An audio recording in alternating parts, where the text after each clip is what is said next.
Welcome to the How to Be Awesome at Your Job podcast, the show where brilliant professionals share how to sharpen the universal skills required to flourish at work. Enjoy more career fun, wins, meaning, and money with your host, Pete Makaitis.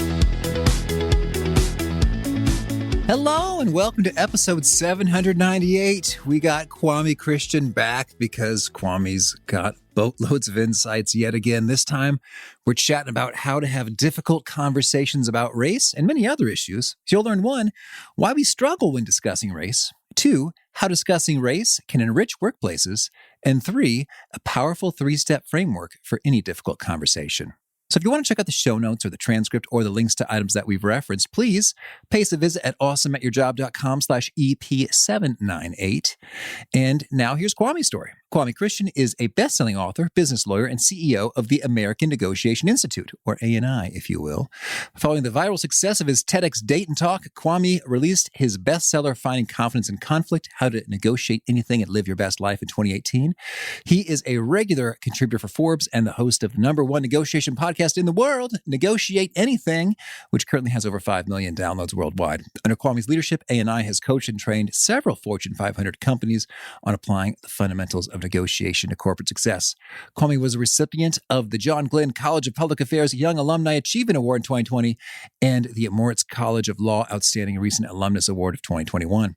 He's the only person in the history of the Ohio State University to win alumni awards in consecutive years from the law school and the Masters of Public Affairs program. That said, Kwame's proudest achievement in his life is family. He's married to Dr. Whitney Christian, and they have 2 lovely sons, Kai and Dominic. Big thanks to Kwame for sharing his wisdom with us. And big thanks to our sponsors. Check them out. One sponsor to check out is Harvard Business Review. This brilliant magazine, published at hbr.org, is the leading destination for smart management thinking. Fun fact, HBR has been mentioned in 108 episodes of the show. That's because HBR has great stuff that comes up often. They've got explainer videos, podcasts, real-world case studies, and much more. I think of HBR each night that I put on my special orange glasses. Their article, Will Blue Light Glasses Improve Your Sleep?, revealed that those who wore them reported better sleep and a 7% improvement in work performance as compared to those who wore the sham glasses. So I cite HBR anytime anyone tells me that I look silly wearing them. Now, much of HBR's content is available for free when you sign up at their site. Subscriptions that get you unlimited content cost $10 a month. If you visit hbr.org/subscriptions and enter the promo code AWESOME, you can save 10% off of that subscription. Again, to save 10% off of your HBR subscription, go to www.hbr.org/subscriptions and enter the promo code AWESOME. One sponsor to check out is Storyworth. Whenever I'm thinking about meaningful Father's Day gifts, Storyworth leaps to mind. Storyworth helps you preserve precious memories and stories from your father for years to come. Each week, Storyworth emails your loved ones a thought-provoking question that you get to help pick, such as, what's the bravest thing you've ever done? I personally love the prompt so much that I have refreshed Storyworth's questions page many times looking for more. Storyworth makes the writing process super quick and easy. All your loved one needs to do is respond to that email with a story, and then you get a quick copy of that. And after a year of this fun, Storyworth compiles your loved one's stories and photos into a beautiful keepsake hardcover book that you'll be able to share and revisit for generations to come. Families love Storyworth so much, they've got 25,000 5-star reviews on Trustpilot and have millions of stories preserved. So give all the fathers in your life a unique, heartfelt gift they'll all cherish for years. Storyworth. Right now, you can save $10 on your first purchase when you go to storyworth.com/awesome. That's storyworth.com/awesome to save $10 on your first purchase. And big thanks to our sponsor, Acorns. Acorns makes it easy to start automatically saving and investing for your future. You don't need a lot of money or expertise to invest with Acorns. In fact, you can get started with just your spare change. Acorns recommends an expert-built portfolio that fits you and your money goals, then automatically invests your money for you. NerdWallet.com, whom I love on these sorts of matters, gives Acorns a whopping 4.7 stars and says, quote, if you want to make the most of your spare change, there's no better place to do that than Acorns. Head to acorns.com/awesome or download the Acorns app to start saving and investing for your future today. And we got a legal disclaimer here. It may not be representative of all clients. Tier 1 compensation provided. Compensation provides an incentive to positively promote Acorns. View important disclosures at acorns.com/awesome. Investing involves risk, including the loss of principal. Please consider your objectives, risk tolerance, and Acorns' fees before investing. Acorns Advisors LLC, Acorns, is an SEC-registered investment advisor. Brokerage services are provided to clients of Acorns by Acorns Securities LLC, member at FINRA/SIPC. For more information, visit acorns.com. Now, here's Kwame. Kwame, welcome back to How to Be Awesome at Your Job. Hey, Pete. Thanks for having me. Well, I'm excited to be chatting with you here in this forum, although we go way back with podcast movement and a mastermind group and some hijinks. So normally ask guests for a fun fact about them, but I want to ask you for a fun fact about us. Yes, everybody, I'm going to share some dirty laundry on Pete Makaitis. So I remember back at Podcast Movement, which is the greatest podcasting conference, maybe, perhaps the greatest conference in the world.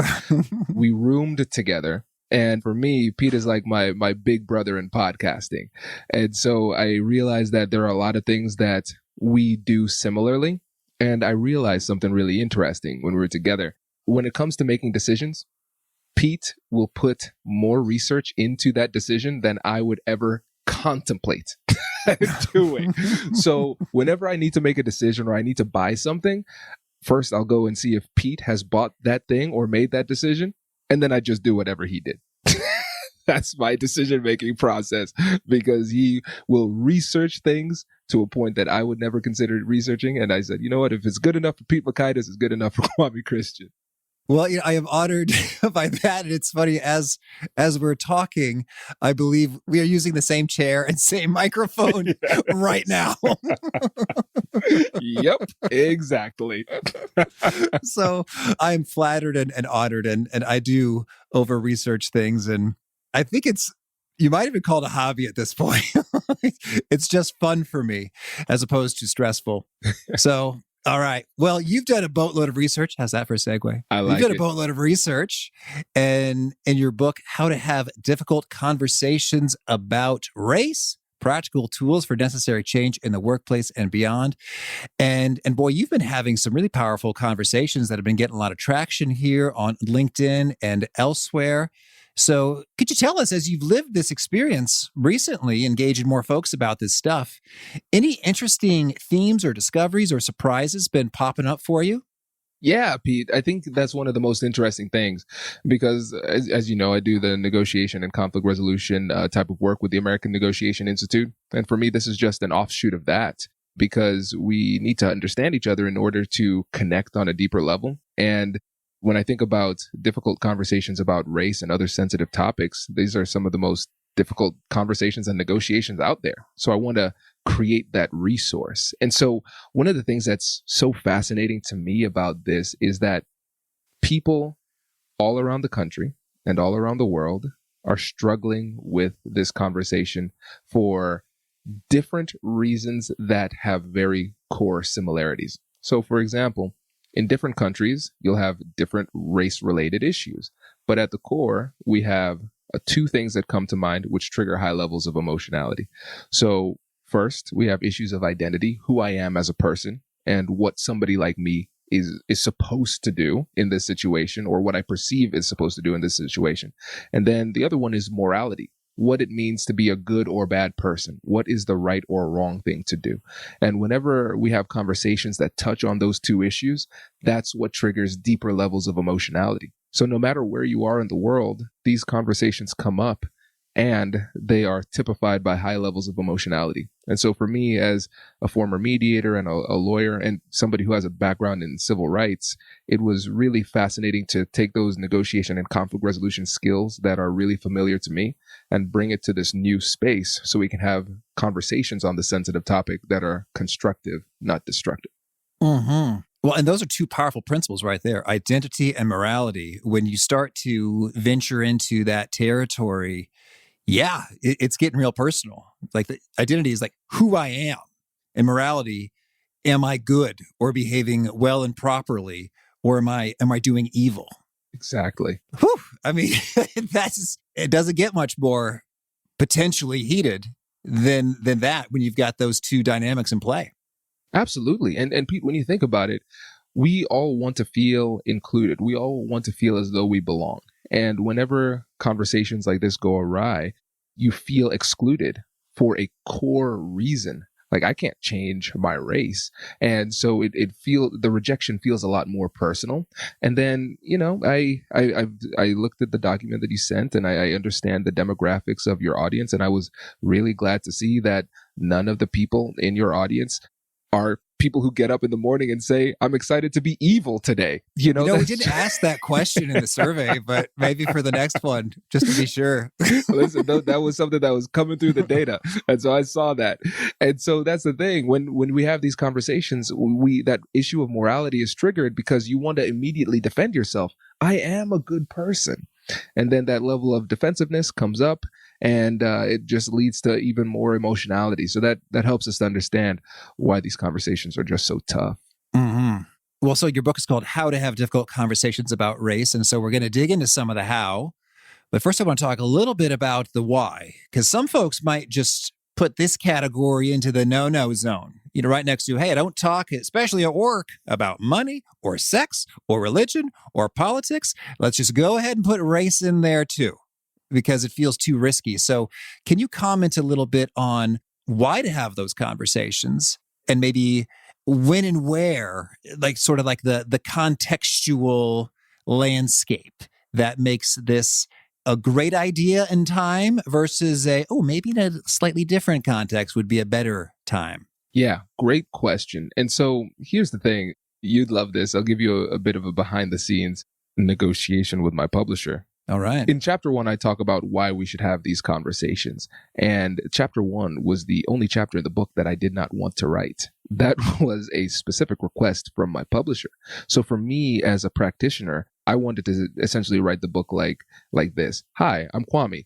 Here are some tools and tactics and strategies, and jump straight into it. I want to go to where I feel comfortable. But my publishers are saying, listen, we're missing an important element. We need to discuss why it's so important to have these conversations. And for me, and I think rooted in my own perception, it seemed obvious to me why we should have these conversations. But even though it seemed obvious, it was hard for me to articulate. So it took me a really long time to even begin writing that chapter, Pete, because I didn't know what the answer was. I didn't know what the words were. I had a feeling, but I didn't know how to articulate it. And then I figured it out. It comes down to just one word, and it is the word care. Mm-hmm. We have these conversations because we care. We care about our colleagues. We care about society. We care about progress. We care about inclusion. We care about respect. That's why we have these difficult conversations about race, because we care at a deep level. And now when it comes to when we have these conversations, I'll answer it in an unsatisfying way initially, like a typical lawyer. It depends. All right. we need to have these conversations when it's appropriate, when it's a salient issue. And so when I think about my legal background, one of the things that is critical for young lawyers to learn is how to issue spot. What are the issues that are relevant in our problem-solving endeavor? And so we need to figure out what's relevant and what is irrelevant. So let's use something that's a little bit more understood or appreciated or respected within the workplace. So within a workplace, if we're running a business, we understand that money is an issue. We have budgets, we have payroll, those type of things. And so as people in the business world are making decisions, money is going to be an issue. It's not always going to be an issue, but it's often going to be an issue. And sometimes it's not the whole issue, but it's a partial issue. And sometimes when it comes to race is often not the whole issue, but race is a part of the issue. And just like money, sometimes race is going to be an issue. It might not always be the whole issue. The conversation might not be completely about race, but it might be partially about race. And then, Pete, there are going to be some times where to one party in the conversation, race is an issue. And to another party in the conversation, race is not an issue. And then this becomes a difficult conversation about race because we have to talk about race in order to determine whether or not it is a relevant issue in this conversation. And so I think one of the things that happens in the business world is that race becomes a factor and people don't see it coming and it becomes a surprise. And if we're not looking for it, we might not find it. And because of our lived experiences, we might not look for it, but somebody who's a person of color, where that is a very salient part of their identity, it might be easier for them to see it because they are more primed to see it. But regardless, I think it's important to have those conversations in order to make sure that everybody feels respected and in order to make sure that we're addressing the issues within the workplace to make sure that people feel respected and so they are included. And again, just to solve problems and move the company forward. All right, so people feeling respected and included, that's huge. And I'm thinking about research associated with psychological safety and creativity and innovation. And so it's not all about money, but while we're talking about the why, can you share with us some of the research or numbers or connection there is associated with organizations that are able to handle these sorts of conversations and diversity, equity, inclusion stuff well, and results, be they financially or retention or whatever numbers we got? Absolutely. So McKinsey did a study, I believe in 2019, where they showed that companies that have greater levels of diversity are able to produce more revenue as it relates to research and development. Okay. And there are a number of studies that talk about how companies that foster strong levels of inclusion and belonging have higher retention rates for people of color and other diverse classes of citizens too. And I think one element of that's often missing in those studies is the fact that this only works if there's a high level of cultural intelligence associated with the company.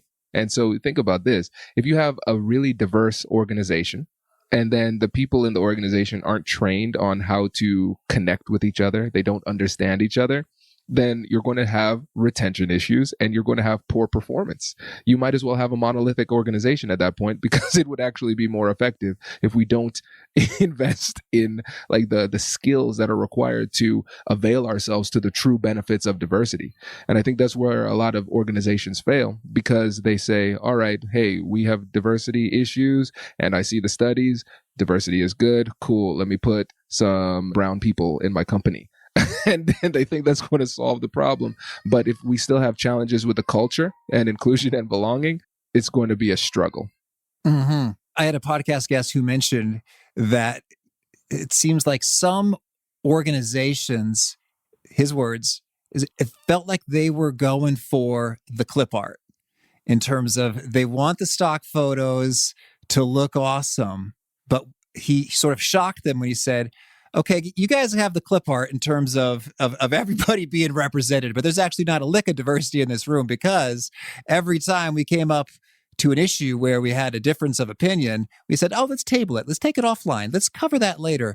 And we were never actually able to engage and hear these great diverse perspectives that you've all got, to hear them hashed out and then be able to mine the goodness that can come from it. Exactly. And that's when it becomes performative too. So we have to really embrace these conversations, and not just embrace the conversations, but embrace the diverse perspectives. And I think, again, this is clearly very well related to race and gender, ethnicity, those type of things. But I think in general in the business world too, we have to do a better job of managing these difficult conversations, because if we don't, then we're not able to truly connect and learn from each other and make better decisions too. And for me, as a lawyer, negotiation expert, like I said, I look at everything through the lens of negotiation. And I define a negotiation as any time you're having a conversation and somebody in the conversation wants something. And so that's why I think it's really helpful to look at these conversations through that lens, because if we do, now we can really elevate the dialogue. All right. Well, so I think we've built out the why. Let's do it. Let's talk about the how. Can you give us a feel for your overall approach or framework? Absolutely. And this is, do you hear the excitement, Pete? Now we're getting to where I love to be. And so when I think about difficult conversations in general, this is the overarching type of approach. With the American Negotiation Institute, we focus on diffuse, connect, persuade. Diffuse, connect, persuade. So first, in any conversation, there's probably going to be an emotional element. So we need to diffuse that emotional challenge so we can have a more productive conversation. Then we need to invest some time in connecting with the other person, building trust, building rapport, empathizing, those type of things. And then last step is persuading. And if you handle the first two steps, diffusing the emotionality and connecting with the other person, sometimes persuasion happens organically by the increased level of mutual understanding, but sometimes it doesn't. But even if it doesn't, we make persuasion last because we want to avoid unnecessary barriers to success in these conversations. So I think it's important to sequence things effectively. And when it comes to the actual process of how to diffuse these conversations, we have the compassionate curiosity framework. And so it is a 3-step framework that's designed to make your difficult conversations a little bit easier. And it's all about emotional intelligence, managing those emotions and creating that connection. So step number 1 is acknowledge and validate emotions. Step number 2 is get curious with compassion. And step number 3 is joint problem solving. And it's a flexible framework that allows you to know what to say and when to say it for maximum impact, because sometimes emotions might not be an issue. Okay, then we're going to go to number 2, getting curious with compassion. I'm going to ask open-ended questions with a compassionate tone. And then after I gather that information, I transition to joint problem solving. But then during joint problem solving, the other person might have an emotional response. Okay, I know exactly what to do. I'm going to acknowledge and validate the emotions. So it's a flexible approach to help you know what to do and what to say at what time. Mm-hmm. And so you said validate emotions. I love that stuff. I'm thinking about Michael Sorensen, we had on the podcast. I Hear You, a surprisingly simple skill behind extraordinary relationships is his book, and I love it. And my wife is glad I read it. Can you tell us what validating emotions sounds like in practice? Yes. Oh, and I'm glad you said sounds like. So I like to keep it simple, Pete. I'm a simple man. Okay, I don't want to overcomplicate things here, because the reality is that during these difficult conversations, we're probably going to be emotional too. And so if I give you a 13-step program to apply during this conversation, you're not going to be able to use it because you're under emotional distress.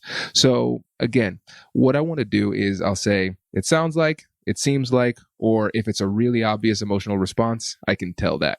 So it sounds like this was a really hurtful situation for you, or it seems like this had a significant impact on you, or I can tell that you really care about this, right? And so I'm going to label that emotion, and it's going to help them to calm down. They'll decompress, they'll share. And it's important to understand that at this point, when somebody's emoting in some kind of way, this is not the time for us to try to force our beliefs on them. This is not the time to let them know that you're right and they're wrong, because we have to understand that there's a difference between facts and feelings, but in the moment, it might feel the same to the person. And so if we start contending with the facts at this time, their emotionality won't allow them to fully appreciate what you're trying to say. So in these conversations, sometimes we have to make a strategic choice between being right and being persuasive. The difference between being right and being persuasive. So they might be factually incorrect, and I might want to correct them because I have the appropriate fact for that situation. But that might not be the most persuasive choice to make in that conversation. And so sticking to that framework helps us to be a little bit more disciplined during the conversation and steer the conversation in a more productive direction. Okay. So when we label an emotion, I think this was a hang up for me, but I don't think it actually matters. We don't actually have to name the emotion perfectly in order for people to appreciate the attempt at validation. I've learned. So I'm just going to be a little wacky. It's like, well, it sounds like you were really enraged. It's like, no, I mean, I was just kind of frustrated. Even if like you were sort of way off, like enraged is much more intense than frustrated. People still seem to appreciate the attempt to understand where they're coming from emotionally. Absolutely. And that's the thing, Pete, because people don't like being mislabeled. And so they will correct you, thus labeling themselves. So I'll give a couple of examples. I'll give a pretty benign example, and then I'll give a more a more dramatic example. So I remember one time I was in a negotiation when I was practicing law, and the person was really frustrated. It was two CEOs whose relationship devolved into sending aggressive emails to each other. It was really bad. And so I heard the person's complaint, and I said, well, hey, correct me if I'm wrong, but it seems like you were pretty offended by what was in the email. And he stopped and he looked up and he's like, I wasn't offended, but I was more taken aback. Oh, okay. I wasn't going to shoot my shot at taken aback. Never would have thought that one. But he started to calm down once he labeled it himself and he started to explain. And then there was another time I like to use frustrated because it's a safe guess. And I remember in a mediation one time, there was a woman who was very stoic. It was a really tough situation for her. Everybody knew it wasn't her fault, but she was still stuck with the legal liability. So it was just a really tough situation. But she wasn't giving me the information I needed to try to solve her problems. And so so I said, you know what? This is probably an emotional response. She's stonewalling me. Let me try to break down those barriers by acknowledging and validating the emotion. So I said, hey, correct me if I'm wrong, but it seems like this situation was pretty frustrating for you. And then she got quiet. And then she glared at me and she said, oh no, Kwame, I am not frustrated. I'm angry. And I'm angry for this reason, for that reason, and this reason. And I said, listen, I apologize. It makes sense that you're angry. Can you tell me a bit more about what's making you angry? And then she went on, she decompressed, she gave me a lot more information, and I was able to use that information productively for the rest of the conversation. And I think one of the things that's really challenging about this is that when you're in the face of high level emotions, like very volatile or strong emotions, it's scary. And we think we're doing something wrong and we want to step back. But really what we have to do is we have to have the confidence in our skills and confidence in the framework to sit in that emotionality and trust that we have the skills to navigate through it. Okay, cool. So we talked about diffuse and compassionate curiosity. Can we hear about connect?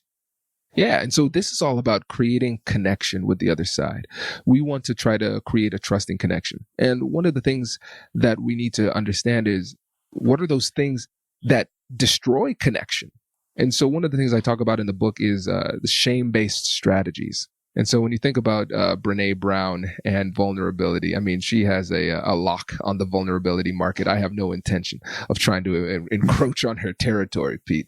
But one of the things that she talks about is shame and the impact of shame. It causes people to pull away. They recoil from the interaction. They say, listen, I tried to be vulnerable and I was attacked. I don't feel safe. I'm not going to engage. And remember, this is a free country, right? You don't have to speak if you don't want to, but I can't have a difficult conversation or a conversation of any sort if the other person is unwilling to engage. And so one of the things that we do that breaks connection is use shame-based strategy that vilify people for their beliefs or what they think. And so my response always has to be using this framework, being curious to get a better understanding of where they're coming from.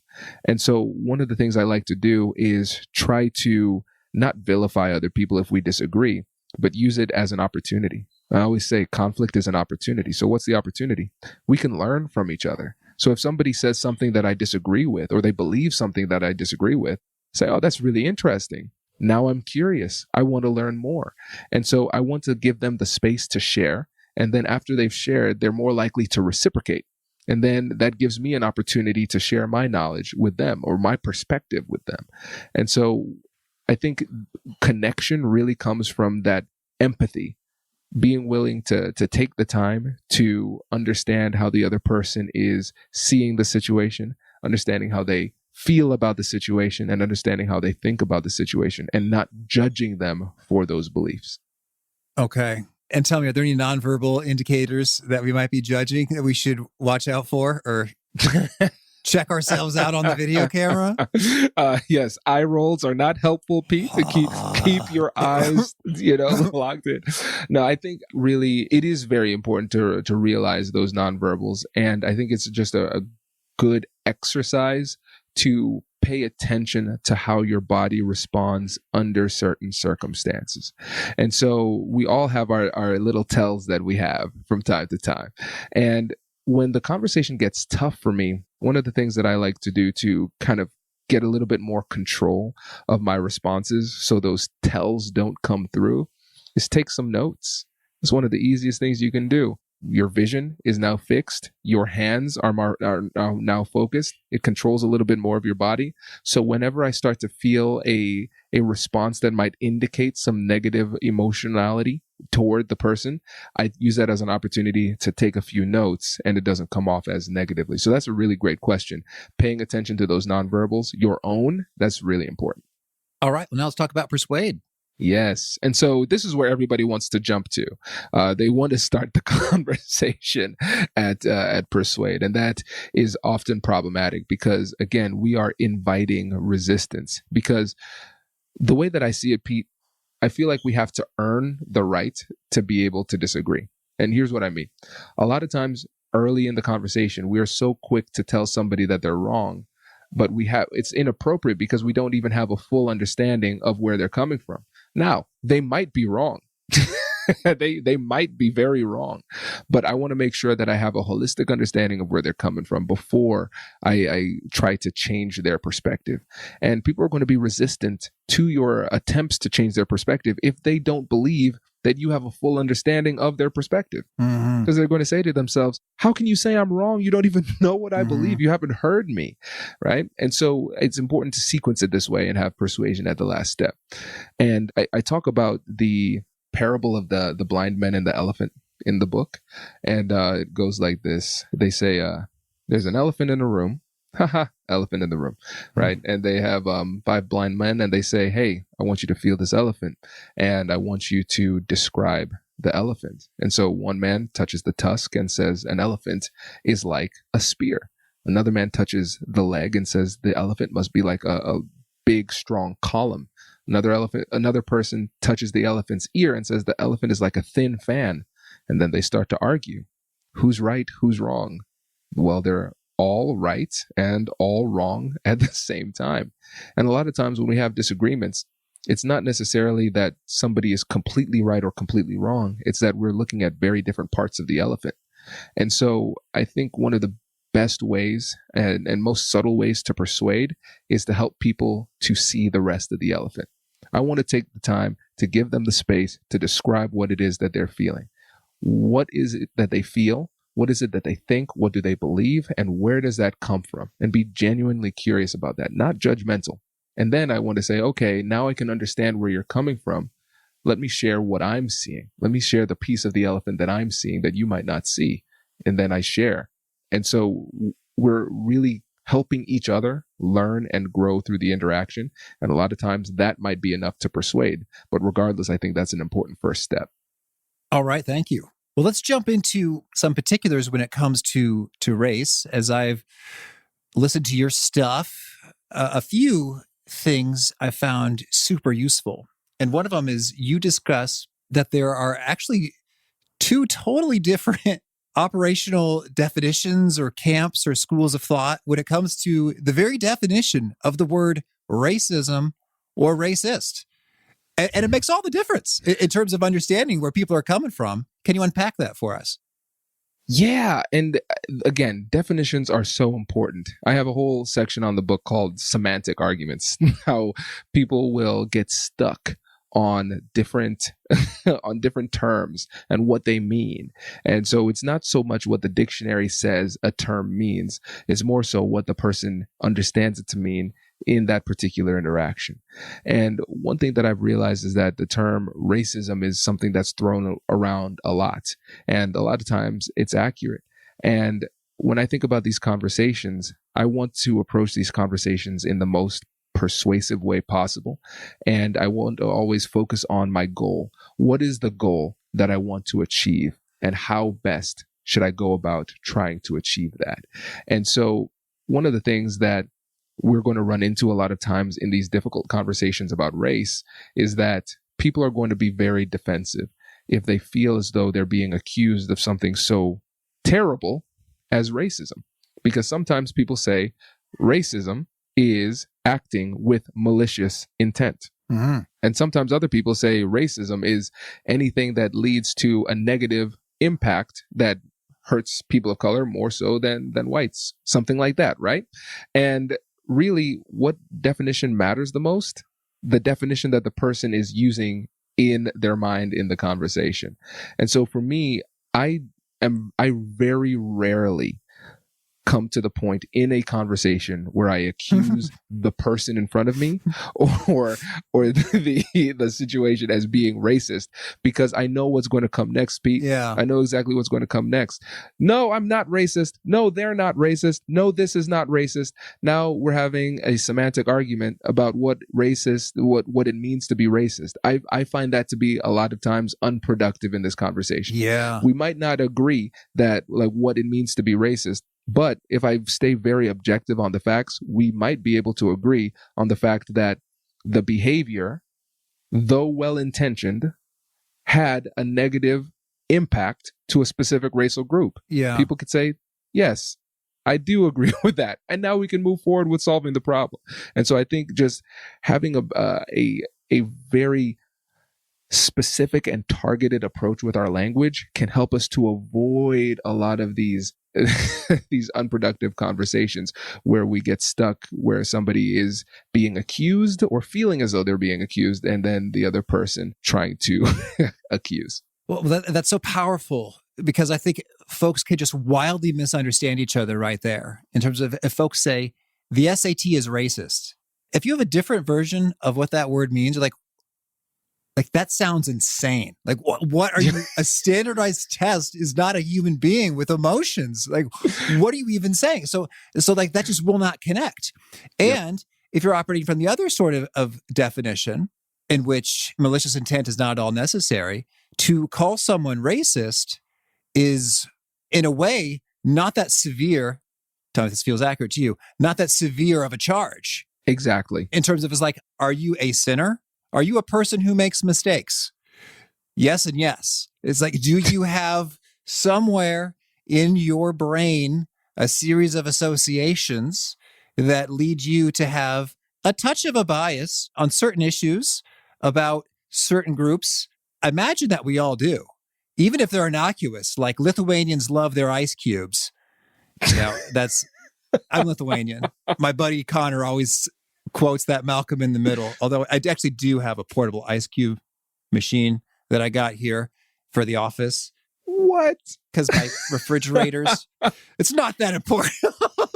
But so would that be fair to say that if we're using the broader definition of racist, then everybody is one? Is that fair? 100%. Okay. And so I'll refer to one of the most popular books out there in the field, and it's How to Be Anti-Racist by Ibram Kendi. And one of the things that he talks about is his definition of racist is pretty ubiquitous. And he says, like, there was a time where I was racist, and there are times where I act in a racist way. He owns it. And he says, he defines racist as, like I said before, anything that could have a potential negative racist impact. And I know listeners who are big fans of Kendi, they will say that is not precisely what he said, and I am not citing him precisely. So I want to be very, very clear on that. But I think the core of what he says is that the term racist for him is merely descriptive. I know I have that part right. He says it's merely descriptive. It's not a value judgment. It is just a simple observation. And now let's accept that as true. That doesn't mean that it will not have a predictable emotional response in the minds of the other person. And that's one of the things that we have to recognize. Emotions don't play by our rules. And so whether or not we believe that somebody is entitled to feel the way that they feel does not change the way that they feel the way that they feel. And the way that they feel will have an impact on the conversations that we try to have with them. So we have to wrestle with the reality of their emotional response. And for me, as a negotiation expert, as a strategist, I want to be very intentional about the way I navigate through these conversations to avoid that rejection, that reflexive rejection that comes with these types of accusations. Because there are very few people in the world who would say, you know what? You called me racist. You're right. I'm racist. Because that will come with significant social consequences in today's society. Right. Certainly. Although, if we've clearly precisely defined the terms, I can imagine a group of heads nodding in a seminar like, okay, yeah, fair enough. I guess in a way, we are all somewhat, in some regards, racist. Right. Okay. So in a way, it defangs it, but before you've tilled all that mental soil such that everyone is ready to understand what we mean by those specific definitions, then yeah, you're going to get a strong response to that. I also loved what you had to say is that sometimes, but we should avoid unnecessary barriers, and sometimes semantics do just that. So if you use the term white allergies, white fragility, white privilege, systemic racism, there is a subset of the population that will hear those and just like shut down, or they won't take kindly to those terms because they have some association and baggage associated with it. Yet, when you explain what you really mean by those things, they'd say, oh yeah, okay, I understand. Yeah, that's a thing that happens. Sure. Absolutely. And Pete, in the book, I break that down too. I have actual sample conversations. So we actually talk about the tools or the tactics or the strategies, and then we have sample conversations. And we have sample conversations on each of those terms that you just addressed, right? And let me tell you a story. So I was in Brazil earlier this year, and I started texting some of my Brazilian friends, and I started to get some weird texts because a lot of them kept on sending me the text that said KKK. And I said, why are you sending me that? Because to me, growing up in America, KKK means the Ku Klux Klan, which is one of the most horrendous terrorist organizations in American history, race-related, very racist, right? But people kept on sending it to me. So I started Googling. What is happening here? And so for them, KKK is the equivalent of LOL. So it's the laughing sound, like, oh, I get it. Right? Yeah, exactly. So when they're laughing, they say KKK. Now, I understand that. I definitely understand that.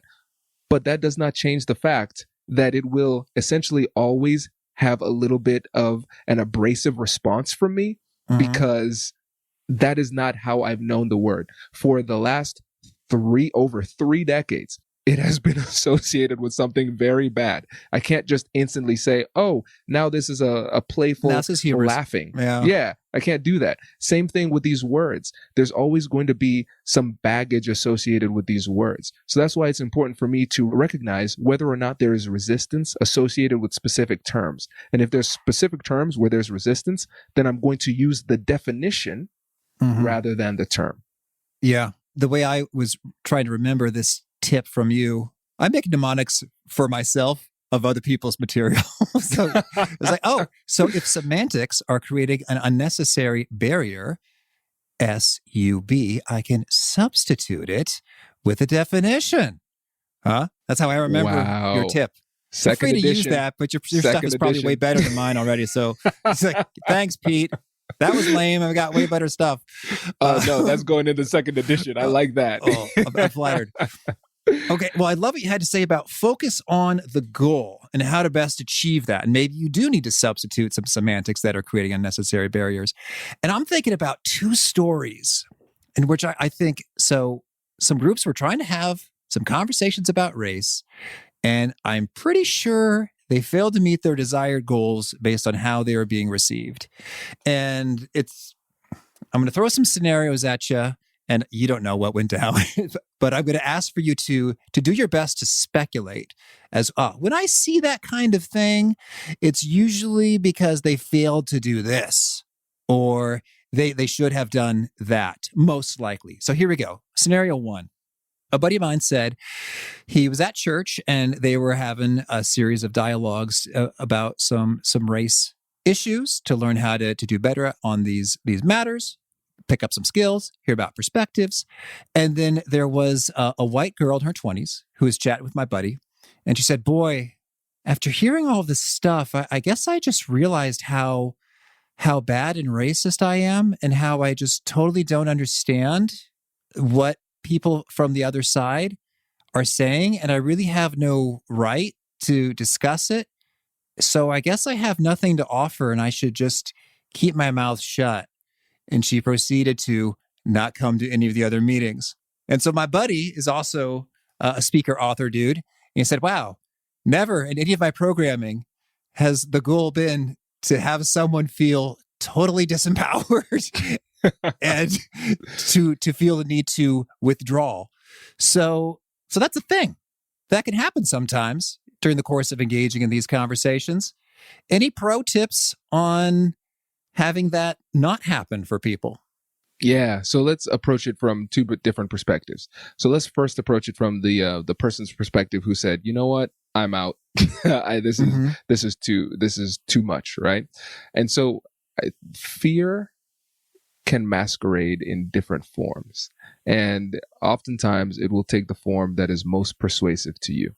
And so I was talking to somebody earlier today, and she was saying, listen, I feel overwhelmed. I feel ill-equipped to have these conversations, so I'm just not going to have these conversations. And I said, see, you're an intelligent person. And what you're doing is you're over intellectualizing the situation and saying, I need to study more. I need to study more. And you keep on moving the goalposts just in order to make sure that you never put yourself in a position where you feel obligated to have the conversation or you feel worthy of having the conversation. And so what this person is probably doing is saying, wow, I'm seeing the risks. This is scary. I am going to back out. And backing out does nothing but protect her from her own emotional discomfort. Okay. And so we have to look into it and see how fear will operate in these situations. And then for the person who might see this happening, we use compassionate curiosity. And so we might say, hey, I noticed you stopped coming to the meetings. What happened? Well, I didn't feel comfortable coming to the meetings. Okay, so it sounds like you were a little bit uncomfortable and maybe a little bit afraid of making a mistake. Yeah, that's how I'm feeling. And then they explain. And then we move to getting curious with compassion. Well, what is making you so afraid? Well, I'm afraid of making a mistake. Okay, tell me more. Well, I also feel a little bit overwhelmed because I should have been doing more, but I haven't been doing more. Okay, now let's get joint problem solving. So it seems like, based on what you said, you want to do more. Well, what are the things you can do that can make you feel as though you're doing more? Well, I could start coming back to these meetings, right? That's a simple example of how the conversation could go. But I wanted to kind of flow through how the compassionate curiosity framework could work in that situation. Okay, cool. Thank you. And I guess I'm thinking, so that's from her perspective, I guess also the people coordinating the thing could share some of the comforting words that you've been sharing. Like, hey, this is tricky for people. It's challenging. There are some risks. It's going to feel uncomfortable. And that's just how it's going to be. We have different associations. There's some complexity. And they go, oh, okay. Oh, this is hard for everybody. And that's okay. Exactly. Cool. Okay, well, here's another scenario. This was at a Fortune 500 company, and they had a huge meeting in which they announced, henceforth, the goal is by, 2027 or some couple years away date, X% of the positions above level 5, I don't know, in their system, like director-ish and above. They had sort of a numbering system for executive seniority power, if you know what I'm saying. So X% of these positions will be filled by Black people. And so then on the chat, there's a whole lot of muttering going on. And everybody's like, oh, I see. Well, what percent is going to be Asians and women and disabilities and elderly folks and Latinx? Oh, okay. So they're kind of miffed about this, and maybe they didn't feel included. There's just like, they felt like this is just being thrown upon them, or they don't understand what's at it, or they think maybe there's not, structural fairness. I don't know precisely what their beef is, but that is a response that can happen when there is a fiat and saying, this is how it is with regard to race, everybody. And then the murmuring begins. Any pro tips on dealing with that better? Yeah. So it's funny, Pete, when you said that, I had the immediate response. I said, oh, okay, well, we're opening up Pandora's box here because there are many other races that are underrepresented there too, right? And I think this is a really great example of the ubiquitous nature of these conversations, because we can talk about the book title in terms of how to have difficult conversations about race, but really we could substitute any sensitive topic. And so we think about age discrimination, racial discrimination, gender discrimination, all of that type of stuff. The same underlying frameworks can apply to those situations. And so I think it really comes down to having a conversation about, first of all, what's the problem that we want to solve? And then figuring out what other problems we want to solve at the same time. Because the choice did cause some murmuring. We cannot ignore that murmuring and pretend it doesn't exist. And so it's important for us to lean into that conversation and have it at a high level and be open and transparent about it, just to make sure that everybody feels seen and appreciated. Okay, understood. Well, Kwame, tell me, anything else you really want to make sure to mention before we hear about a few more of your favorite things? At the end of the day, really what we have to do is we have to have these conversations. If there's anything that I want your listeners to take from this, it's that we have to keep this simple. Have the conversations and use the framework. And that's better than the alternative. All right. Thank you. Now, could you share a favorite quote, something you find inspiring? The best things in life are on the other side of difficult conversations. That's the motto of the American Negotiation Institute. And that's really the ethos that I try to bring into each of the books, the podcasts, and the trainings that we do. All right. And could you share a favorite study or experiment or bit of research? One of the things that a lot of communication experts like to talk about is the importance of empathy. And I'm no different. I talk about it too. But I think one thing that people have to appreciate is the fact that empathy is very, very difficult for some specific reasons. When you look at the studies related to in-group versus out-group bias, it is much easier for us to empathize with people who are like us. So think about a non-race related example. Imagine if you're watching a football game and somebody gets hurt from your team. Let's say they hurt their knee. You will reflexively reach down and like almost grab your knee. You'll wince. You feel their pain. That happens automatically. But if somebody else from the other team gets hurt, you don't have that type of sympathetic response. You might actually cheer. That's the tribal nature of humanity. But on a deep subconscious psychological level, it's easier for us to empathize with people who see us as one of them, as part of their tribe, as part of the group. And so I think a couple of things that we need to realize is, number one, empathy takes effort, especially when the other person is different from you. And number two, we can trigger a little bit more automatic empathy in our direction by being mindful of how we can mobilize biases in our favor. So an example of that is affinity bias, right? I like people who are like me. So at the beginning of every conversation, my goal is to approach this rapport building stage from the perspective of getting the other person to see me as one of them. We are on the same team. We might look different. We might have different perspectives, but when it all comes down to it, we're on the same team. And just taking the time to really pull that together helps us to trigger more of that automatic empathy and makes the conversations a lot easier. All right. And a favorite book? Well, my favorite book used to be Finding Confidence in Conflict. And now my favorite book is How to Have Difficult Conversations About Race. Is that too self-serving, Pete? But I will say, I did find particular joy in reading How to Not Lose Your Stuff. I'll edit it. How to Not Lose Your Stuff with Your Kids. So talking about emotional regulation for parents. And so it's hard for me to pick a favorite book because I try to read a book a week. And so usually it's the one that is closer, like most recent to me, that registers the most, like recency bias. Bias is everywhere. So I'll give a shout out to that book as a recommendation for all the parents out there. Mm-hmm. And a favorite tool, something you use to be awesome at your job? LinkedIn. It has to be LinkedIn. I am addicted to LinkedIn. I post every day, and it's been a really rewarding connecting with people on LinkedIn. So if you use LinkedIn, make sure to connect with me, follow me. I always try to be really generous with the content on that platform. And a favorite habit? Going to the gym in the morning, I'd say. I'm realizing more and more that this is, I guess, what Charles Duhigg would call a keystone habit. Because a lot of good habits come from that, because it's tied to my meditation routine. It's tied to my gratitude journal in the morning. So if working out in the morning is happening, then I know a lot of other good things are happening too. Okay. And if folks want to learn more or get in touch, where would you point them? So check out the podcast, Negotiate Anything, and also our other podcast, Negotiate Real Change, which is about diversity, equity, and inclusion in the workplace, but using negotiation and conflict resolution as a tool to promote it. But for general leadership, conflict resolution, negotiation, sales, that type of interpersonal communication, check out Negotiate Anything. And then also reach out to me on our website, the AmericanNegotiationInstitute.com. And if you're interested in trainings, workshops, coaching, all of that type of stuff, you can reach out to us there. Okay. And do you have a final challenge or call to action for folks looking to be awesome at their jobs? Yes, everybody. The challenge is this. Use the framework. Use compassionate curiosity. If you have the opportunity to interact with a human being within the next 24 hours, I guarantee you will have an opportunity to put these skills into action. So whenever you have that opportunity, remember, acknowledge and validate emotions, get curious with compassion, and use joint problem solving, and just get into the habit of using that. And it'll be your best friend in those dark times when you're having those tough conversations. All right. Kwame, it's been a treat. I wish you much good things on the other side of difficult conversations. I appreciate it, my friend. Thanks for having me on.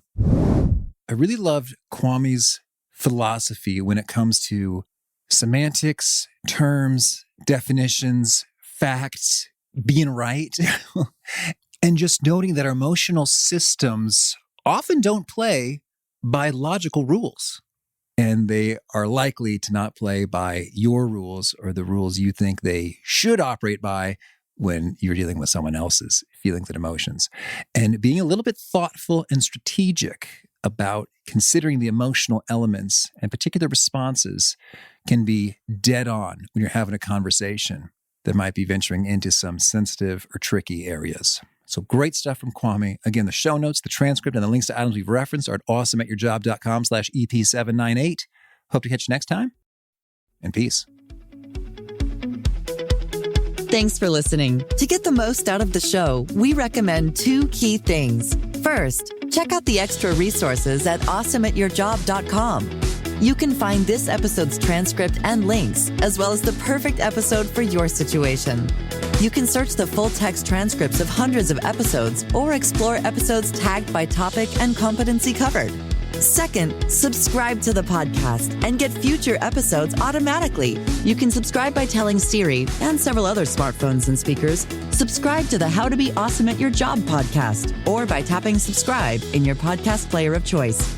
If you'd like some extra help figuring out podcasts and how subscriptions work, visit awesomeatyourjob.com/subscribe for guidance. Hope to catch you on the next episode of How to Be Awesome at Your Job.